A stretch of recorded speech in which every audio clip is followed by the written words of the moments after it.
ప్రియతమ నాయకుడు అందరికీ అన్నా అనగానే నేనున్నా అని ఏదైతే ధీమా ఉందో మీ అందరితో నడిచేటువంటి అన్నగారైనటువంటి సూర్యన్న గారు, అదే మాదిరిగా ఈ యొక్క డివిజన్ నుంచి పెద్దలు మన బాలకిషన్ అన్న గారు మరియు పెద్దలు గౌరవమైనటువంటి పాండన్న గారు, దీపక్ అన్న గారు, కిట్టన్న గారు, మన పండరి సత్యనారాయణ గారు, ఎవరిని కొత్తోండి గాను గత 2 సార్లు గెలిచినటువంటి యువకుడిని, అప్పుడు కూడా పని చేసినోడిని, ఇప్పుడు కూడా పని చేసేటోడిని. మీ అందరితో ఒకటే కోరుతున్నా, నన్ను ఏదైతే భారతీయ జనతా పార్టీ నాకు ఒక అభత్వం ఏదైతే ఇచ్చిందో, నాకేదైతే బాధ్యత ఇచ్చి నాకు టికెట్ ఇచ్చిందో, మీరందరూ కూడా ఒక్కసారి దయచేసి అందరూ కూడా పువ్వు గుర్తు మీద ఓటేసి మీరు భారీ మెజార్టీతో గెలిపియాలని కోరుకుంటున్నాను. అంతేకాకుండా రోజు నాతో ఏదైతే ప్రచారంలో వస్తున్నారో అమ్మలు కానీ, అక్కలు కానీ, తమ్ముళ్ళు కానీ అందరికి కూడా చేతులు విడించి జోడిస్తున్నా. ఇంకొక 3 రోజులు మనం ప్రచారం ఉంది. ఒక్క 3 రోజులు ఒక సైనికుడిలాగా మనం ఒక అన్నదమ్ములు కానీ మనం అందరం కూడా కష్టపడి ఒక 3 రోజులు సైనికుడిలాగా పనిచేసినామంటే విజయం మన ఎంబటి ఉంటది. ఆ విజయానికి నేను ఎప్పుడు కూడా ముందుంటా. ఏ రోజు కూడా నేను ఫెయిల్ కాలే.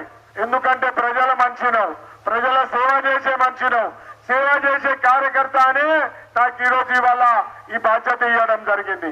కావున మీ అందరితో కోరుతున్నా, అన్నగారు కూడా మళ్ళీ సమయం వేరే దగ్గర ఉంది. మళ్ళా మనకు సాయంకాలం కార్నర్ మీటింగ్ మళ్ళా కూడా సర్దార్ వల్లభాయ్ పటేల్ చౌరస్తా మీద ఉన్నది. అక్కడ అరవింద్ అన్న గారు రావడం జరుగుతున్నది. మళ్ళా ఆ కార్యక్రమంలో మనం అందరూ అక్కడికి కూడా పోవాలా. మీరు ఈ అవకాశం ఇచ్చిన ప్రజలందరికీ కూడా పేరు పేరున ధన్యవాదాలు తెలియజేస్తూ 50వ డివిజన్ ప్రజలందరికీ కూడా నా శిరసు నుంచి నమస్సుమాంజలు తెలియజేస్తూ గౌరవనీయులైనటువంటి ధన్పాల్ సూరన్న గారిని, మన నిజామాబాద్ శాసనసభ్యులు పెద్దలు ధన్పాల్ సూరన్న గారిని మాట్లాడవలసిందిగా కోరుతున్నాను. అందుకే ఒక కార్నర్ మీటింగ్ పెట్టుకున్నా. ఈ 50వ డివిజన్ కార్నర్ మీటింగ్ ఇచ్చేసిన 50వ డివిజన్ సోదరులకు, యువకులకు మరియు అభ్యర్థి సోదరుడు కులకర్ణి జగదీష్ కుమార్ గారికి అందరికీ ధన్యవాదాలు చెప్పుకుంటూ, ముఖ్యంగా 50వ డివిజన్లో జగదీష్ కులకర్ణి గారి కోసము తన టికెట్ త్యాగం చేసిన, కమలం కోసం, కాషాయం కోసం విత్డ్రా చేసుకున్న సోదరుడు కిట్టు పటేల్ గారికి, చైతన్య కులకర్ణి గారికి, బాలకృష్ణ గారికి, ఎల్లెందుల ప్రభాకర్ గారికి నా యొక్క ప్రత్యేకమైన ధన్యవాదాలు. రాత్రి కూడా మాట్లాడేది ఉంది. ఒకటే అడుగుతా, కొన్ని ప్రశ్నలు అడుగుతా. ఎందుకంటే ఎక్కడికో అక్కడ మహిళలే. నేను బీజేపీ గురించి ముందు చెప్పాలనుకుంటే మహిళలు కనిపిస్తున్నాను. అది మోడీ గారి నారీ శక్తి, స్త్రీ శక్తి ఈరోజు ఎదుగుతూ ఉంది అన్ని రంగాల్లో. మొన్నటికి మొన్న ఆపరేషన్ సింధూర్ కూడా మా 2 చెల్లెళ్ళే కూకొని పాకిస్తాన్ 9 స్థావరాలు తుక్కు చేసింది మహిళలే. అయితే ఎలక్షన్లు వస్తున్నాయి. 11వ తారీఖు 3 రోజులే ఉంది, 4 రోజులు ఉంది. మరి కాంగ్రెస్ వాళ్ళు ఓటాడదలుగా వస్తున్నారు. 26 నెలలు అయింది ఈ కాంగ్రెస్ ప్రభుత్వం ఏర్పడి. 26 నెలల ముందు ఏం హామీలు ఇచ్చారు మహిళలకు? ఏమిస్తున్నారక్క? ఇయ్యలేదు, వేరే సంగతి. ఇస్తున్నాడా ఏమన్నా? ప్రతి మహిళకు కనిపించిన వాళ్ళకు 2500 ఒక్కొక్కరికి ఇస్తున్నాడు. ఇస్తున్నాడా? ఇచ్చినా లేని అడుగుతా, ఇస్తున్నాడా లేదా? అయితే 26 నెలలు అయింది. 26 నెలలు నెలకు 2500, 65,000 రూపాయలు కాంగ్రెస్ వాళ్ళు మీకు బకాయిలు. 65,000. ఇక మళ్ళీ ఏమి ఇస్తున్నాడు? పెన్షన్ 2,000ది ఎంత చేస్తున్నాడు? బాగా యాక్టివ్ ఉన్నారు జగదీష్ భాయ్. 4,000 కొందరికి ఏమి ఇస్తున్నాడు? 6,000. కొత్త పెన్షన్లకు నచ్చినా మరి 26 నెలల ఏమన్నా తెలుసా? ఎలక్షన్ ప్రచారంలో 100 రోజులలో ఇస్తున్నాడు. ఇప్పుడు 26 నెలలు అయింది. 2 నెలలు అయింది. మీరు పెట్టుకున్న ఈ చెవులకు ఈ బంగారు దుద్దులు కమ్మలే కదా, మరి కళ్యాణ లక్ష్మితో తులం బంగారమే పెట్టుకున్నట్లున్నారు మీరు కావా? మరి ఆయన తులం ఇస్తానని అదే అనుకుంటున్నా నేను. అరే బాబురే, మరి ఇక్కడ చదువుకునే అమ్మాయిలు అంటే మీ బిడ్డలు కావచ్చు, మన్మరాలు కావచ్చు, చదువుకునే కాలేజీలో చదువుకునే అమ్మాయిలకు ఏమిస్తానో తెలుసా? స్కూటీ వచ్చిందా? అరే నాకు కొన్ని అక్క అడగాలనుకుంటే మీ మహిళలకు ఇస్తున్నాయి, నువ్వు ఇంత పెద్ద చిట్టా ఉంటుంది, ఎక్కువ మాట్లాడడానికి ముందే చెప్పిన. ఇక్కడ నిరుద్యోగ యువకులకు ఉద్యోగాలు ఇస్తున్నాడు. ఉద్యోగాలు రాకుంటే నిరుద్యోగ భృతి 4,000. ఎవరికైనా నిరుద్యోగులకు 4,000 వచ్చినా? ఇక్కడ ముఖ్యంగా ఎక్కువ శాతము దళిత సోదరులు ఉన్నారు, దళిత కుటుంబాలు ఉన్నాయి. ఆ కదముకు కేసీఆర్ ఏం 10 లక్షలు ఇస్తున్నాడు, అది కూడా బీజేపీ దెబ్బకే. హుజూరాబాద్ లో ఈటెల రాజేందర్ గారి ఎలక్షన్లు అన్నాడు 10 లక్షలు దళిత బంధు. చలో ఊళ్ళకు కొద్ది మందికి వచ్చినాయి, ఆ టీఆర్ఎస్ లకు వచ్చిండొచ్చు ఎక్కువ శాతం. ఆ 10 లక్షలు ఇవ్వడికి 10 లక్షలు రాలే, 5 లక్షలు 6 లక్షలు 7 లక్షలు వచ్చినాయి. ఇక ఈయన ఏమన్నాడంటే, ఈ పొట్టి సీఎం రేవంత్ రెడ్డి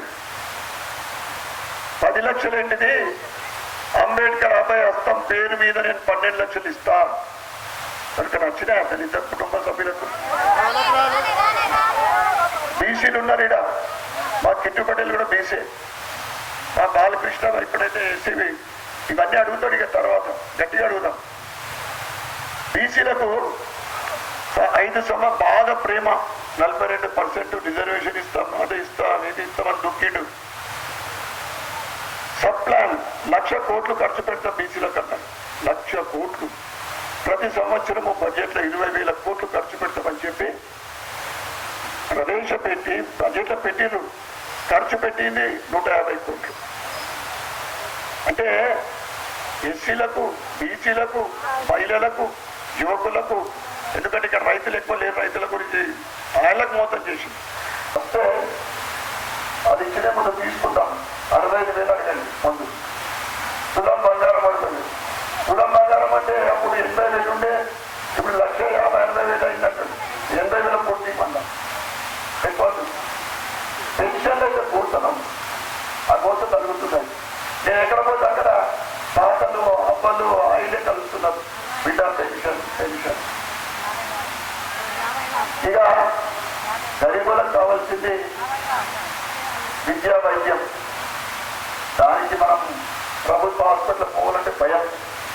సుధరాస్తున్నాం మేము కొద్దిగా, స్కూళ్ళని హాస్పిటల్ని సుధరాస్తున్నాం. ఇక్కడ శంకర్ భవన్లో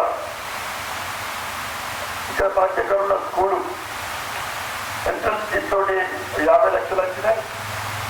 నేను గర్ల్స్ హై స్కూల్కు మనం 15 లక్షలు ఇప్పించినా, దీనికి 15 లక్షలు ఇప్పిస్తున్నా. ఇక ఈ 2 తర్వాత ఏం కావాలి గారు 10 సంవత్సరాల కాలంలోనే 4 కోట్ల ఇల్లు కట్టించింది. మన దగ్గర డబ్బులు పెట్టి వస్తాయి కదా, అంటే అందరు ఇల్లు ఉన్నారా లేవన్నారు ఇక లేవా? డబ్బులు పెట్టి రావాలి కదా. 3 రోజుల నుంచి పెద్ద పెద్దగా మాట్లాడుతున్నాడు, చేయలే దుక్కుతున్నాడు మాజీ ఎమ్మెల్యే. నాకు మీటింగ్ ఉంది వాళ్ళ వర్గం సంబంధించిన డివిజన్లో. నేను బట్టలు విడిచి పని పెట్టుకున్నాను, బట్టలు కూడా వింటాను. ఇక ఇందిరమ్మ ఇల్లు ఎంతమంది కలిసి చెప్పాలి అంటే ఆయన చెప్పిందేంటి చెప్పమ్మ, ఇదే పచ్చి మోసం. ప్రజాపాలన మాది, ప్రజల కోసమే పని చేస్తున్న పార్టీ మరి, ప్రజల కోసమే మా ప్రభుత్వం అని చెప్పి ఇల్లు లేని ప్రతి పేద వాళ్లకు జాగా ఇస్తాం, మహిళకి ఇస్తాం. మొదటి సంవత్సరం మొత్తం కొట్టి 2వ సంవత్సరం ఏం పెట్టిండు జాగుండాల కదా.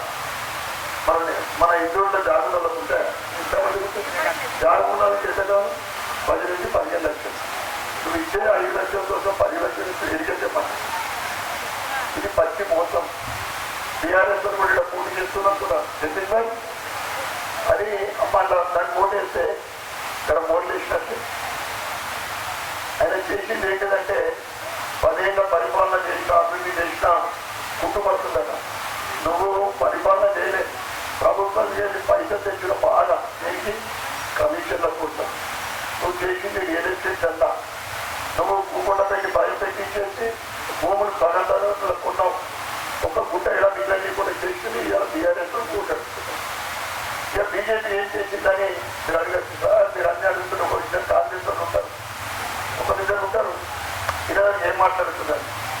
మరి ఇవాళ మనకు వస్తున్న 6 కిలోల బియ్యంలో 5 కిలోలు భారతీయ జనతా పార్టీ మోడీ గారి ఉచిత 200 యూనిట్ల విద్యుత్తో దానికి సబ్సిడీ కేంద్ర ప్రభుత్వం బీజేపీ ఇస్తుంది. 500 రూపాయల సిలిండర్ సబ్సిడీ బీజేపీ ఇస్తుంది, కమలాపూర్ ఇస్తుంది. టాయిలెట్ స్టేట్ వాళ్లకు స్వచ్ఛ భారత్ కింద 12,000 రూపాయలు ఆల్రెడీ బీజేపీ చేసి తెలంగాణకు అందరికి పంచలేదు సరిగ్గా. ఇక ముద్రా లోన్లు చిన్న చిన్న వ్యాపారం చేసుకుంటారు వాళ్లకు కరోనా తర్వాత స్ట్రీట్ వెంటర్ 10,000 రూపాయలు 20,000 పెంచింది 50,000 వరకు. ముద్రా లోన్లు చిన్న చిన్న వ్యాపారులకు, ఉజ్వల్ యోజన కింద గ్యాస్ కనెక్షన్ లేని వాళ్ళకు, లేని వాళ్ళకు మనకు నచ్చిన మీద లేని వాళ్ళకు ఉన్నోళ్ళకి ఇవ్వలేదు. 1 రూపాయి ఖర్చు, 1 రూపాయి ఖర్చు కాకుండా గ్యాస్ సిలిండర్, గ్యాస్ పొయ్యి కనెక్షన్ ఈ ఇచ్చిన ఘనత పాటించమ్మా. అంటే గరీబుల కోసం పనిచేస్తున్నారు ఎవరంటే నరేంద్ర మోడీ గారు. మేమంతా కూడా ఆయన వాడుతున్నాం. ఇవాళ జిల్లాలలో నిలుస్తున్న నేను గల్లీలలో మీ అందరి ఆశీర్వాదంతో కాబోతున్నాం. మా జగదీష్ చూడడు మేమందరం కూడా నరేంద్ర మోడీ వారసులుగా పార్లమెంట్ సభ్యులు అరవింద్ ధర్మపురి గారు, ఎమ్మెల్యేగా నేను, ఆ తర్వాత మీ అందరి ఆశీర్వాదంతో ఈసారి మున్సిపల్ కార్పొరేషన్ మనము మేయర్గా గెలవబోతా ఉన్నాం.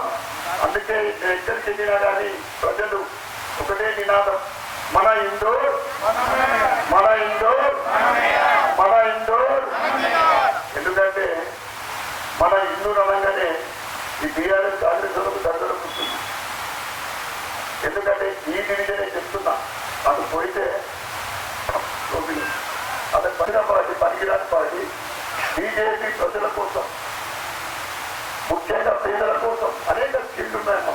రాత్రి మా ఎంపీ గారు కూడా బాగా చెప్తాడు, నేను కూడా కొంచెం మాట్లాడతా. అందుకే దయచేసి ఈ 11వ తారీఖు జరగబోయే మున్సిపల్ కార్పొరేషన్ ఎన్నిక ఈ 50 డివిజన్ నుంచి అత్యధిక మెజార్టీని గెలిపించే బాధ్యత మీ అందరిది. ఎందుకంటున్నాంటే మేయర్ బీజేపీ పక్క అన్ని చదివేది. దాంట్లో మనకు 50 డివిజన్ మిస్ అయితే ఏమైతే తక్కువ ప్రిఫరెన్స్ ఉంటుంది. ప్రిఫరెన్స్ తక్కువ లాస్ట్లో ఉంటుంది కానీ తక్కువ. అందుకే ఈ ఎన్నికలు ఇంకొక మాట చెప్పాలంటే ఇందూరు నగరంలో కార్పొరేట్ జరుగుతున్న ఎన్నికలు ధర్మానికి అధర్మానికి మధ్యన జరుగుతుంది. ఏమైతుంది తెలుసా, వాళ్ళ మధ్యన కాంగ్రెస్ వాళ్ళు ఎంఐఎం వాళ్ళకు లక్షల రూపాయలు ఇస్తున్నారు. మన ఇండోరు పోటీ చేస్తున్న కాంగ్రెస్ వాళ్ళకు అందరిలో పదం ఇస్తుంది. ఎందుకు? మీరు ఆ ఒప్పందం చీకటి ఒప్పందం మనం ఇద్దరం కలిస్తే మనం మేయర్ సీటు సంపాదించచ్చు. అది కళ్ళ మాట. ఆ మేయర్ సీటు మీద వీళ్ళేమంటారు తెలుసా, ఏమైపోదు ప్రసాద్. అప్పుడు మన ఆడబిడ్డని అవమానపరిచిన చిన్న చిన్న పిల్లల్ని పంపిణీ వీళ్ళు ఏమంటారు తెలుసా, పోయినసారే మాకు మిస్ అయింది మేయర్ పీఠము మాది ఎంత సీట్ వచ్చినా కానీ మేము బీఆర్ఎస్కి ఇచ్చినాం, ఈసారి మాత్రం బదిలేదు. ఒకవేళ తప్పు జరిగితే మన పరిస్థితి ఏం కావాలి? మీ అందరి కోసం పనిచేస్తున్న పార్టీ ఏది? ఎవరు పనిచేస్తున్నారు? ఒక ఆలయం సొంతమైన హిందువులపై దాడి జరిగిన మన ఆడబిడ్డను లవ్ చేస్తూ బలైనా ఎవరన్నా పట్టించుకుంటారు? ఇవాళ అరవింద్ ధర్మపురి గారు 7 సంవత్సరాలు అయింది, నేను 2 సంవత్సరాలు అయిపోయింది. బీజేపీ ఎమ్మెల్యే, కాబోయేది బీజేపీ మేయర్. బీజేపీ మేయర్ అయితే సార్ మీరే 2 ఏళ్ల నుంచి ఎమ్మెల్యే ఉన్నారు కదా, మరి కార్పొరేషన్ లేదా ఏం చేస్తుందంటే నేను 2 సంవత్సరాల కాలంలో 130 కోట్లు తీసుకొచ్చాను. మొన్ననే పూజ చేస్తాం, నేనే ఇదిపోయి నేనే చేస్తాం. ఈ రోడ్ అంతా అయిపోతుంది. పైసలు తగిలినాయి, కాంట్రాక్టర్ తగిలినాయి. ఇది అయిన తర్వాత ఇలా 8-9 పనులు ఉన్నాయి. మేయర్ మనం అయిన తర్వాత అది మన చేస్తూ ఉంటాయి.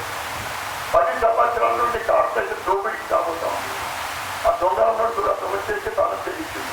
మా చేయండి దొంగ చేసి తాను చేయిస్తే ఏమిటంటే చాలా మంది వేస్తే దొంగటే ఉండదు. ఎంత అయితే మన పరిస్థితి అభివృద్ధి పదంలో ముందుకు తీసుకెళ్తుంది. మొన్ననే మీ అందరికీ తెలుసు, ఒక్క దెబ్బకి మీకు వచ్చినాయి కార్పొరేషన్ తెలిసిందా. ఇప్పుడు జడ్జిపై నువ్వు మేయర్గా పోటీ చేస్తున్నావు కదా, సారీ కార్పొరేటర్గా ట్యాక్స్ కట్టావు కదా, కట్టేనే కదా ట్రైనింగ్ సర్టిఫికేట్ ఎన్ని అట్లా మీరు కరెంట్ బిల్ కడుతున్న వాళ్ళకు కట్టేటోళ్ళు పైసలు బాగుంటాయి. కరెంట్ బిల్ నల్ల ట్యాక్స్ కట్టేటోళ్ళకి వస్తాయా? 8 కోట్లు కట్టినోడు ఏమంటాడంటే మున్సిపల్కు నేను పైసలు ఇచ్చినా పనులకు వస్తాయి. నేను కార్పొరేషన్కు పోటీ చేశాను. ఏంటంటే ఏమైనా ఇష్టపడతాడు ఎప్పుడు మీరు మాట్లాడదు. నాకు కూడా అర్థమవుతలేదా? మీరు ప్రైవేటుల నుండి లోన్ తీసుకున్నారా ఎందుకు కట్టాడు? 8 కోట్లు మన ట్యాక్స్ కట్ట ఒక వ్యక్తి మళ్ళీ వాపసు వస్తాయంటున్నాడు. అది శిష్యుడు అయిపోయినా బాధలు అయిపోయినా తీసుకున్నాడు. ఇది కార్పొరేషన్కు ఇట్లా 8 కోట్లు 17 బకాయినోడు ఇంత 100 కోట్లు అట్లకి ఆంధ్ర పెరుగుతుంది. ప్రతి డివిజన్కు ఇప్పుడు ఉన్న స్థితిలోనే పనులు నిరంతరం రాబోయే 5 సంవత్సరాల వరకు పనులు జరుగుతూనే ఉంటాయి. దాంట్లో మన 50 డివిజన్ ప్రథమ స్థానంలో ఉండాలని అందరూ కూడా కోరుకుంటా ఉన్నాం. జగదీష్ కొత్తని సోదరుడు మీకు ఏమేమి హామీలు ఇస్తున్నాడో ఆయనని గెలిపించి మీరందరూ గెలిపించిన తర్వాత నేను చేతి పట్టుకొని ఆయన ఇచ్చిన హామీలన్నీ నెరవేర్చే బాధ్యత నేను తీసుకుంటా ఉన్నా. అది నాకు ధన్పాల్ సూర్యకాంత్ చేతిలో చాలా మందికి తెలుసు. నేను ఇచ్చిన మాట ఇప్పటిదాకా నేను తప్పలేదు, అబద్ధం మాట్లాడాను. అది 2 ఉన్నాను. నేను ఎమ్మెల్యేగా రూపాయి ముట్టలేదు. అది ఒకటే లక్ష్యం. మీ అందరి ఆశీర్తో గెలిచిన మీ అందరికీ సేవ చేయాలా, నియోజకవర్గం అభివృద్ధి చేయాలి. ఇదే మా లక్ష్యం. కనుక 11వ తారీఖున జరగబోయే ఎన్నికల్లో మామూలుగా ఉండద్దు. కమలం పువ్వు మీద దెబ్బ మీద దెబ్బ పడాలి. అది ఏ ఇప్పినా కానీ కమలని కట్టియాలి, దిమ్మి తిరగాల. అది ఓపెన్ చేస్తున్నాం. అందరికీ మరొకసారి ఇక్కడికి విచ్చేసి ఎండలేక పెట్టాం. ఏం పెద్ద మనసుతోటి మమ్మల్ని ఏమంటారు ధన్యవాదాలు చెప్పుకుంటూ భారత్